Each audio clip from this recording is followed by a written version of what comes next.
failures. I'm warning you now. This story has a lot of things. What it doesn't have is a happy ending. This was a failure so big, so massive in its scope, that it's hard to put into words. Instead, I think it's better if I let you see for yourself. If I gave you a rock and asked you to describe what the inside of it looked like, with no access to fancy tools, what would you do? Personally, I'd throw it at the ground repeatedly until it broke. At some point, humans realize that the best way to find out what something is made of is to smash it open.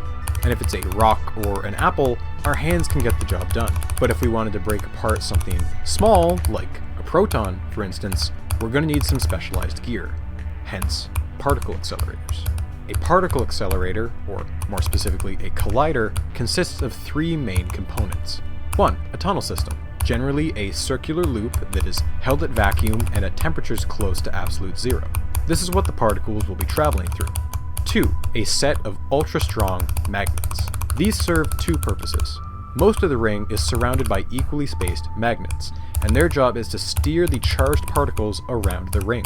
Additionally, you have a specific region where the magnets are used to speed up the particles once per loop, like a booster in Mario Kart. After thousands of loops per second, the particle has approached the speed of light. And finally, 3. The collision zone. This region usually contains an advanced detector that gathers hundreds of gigabytes of data per second. Think blood splatter analysis, only real. Modern accelerators are typically built in several stages, with linear injecting segments, multiple booster sections, etc., like the incremental stages of a rocket.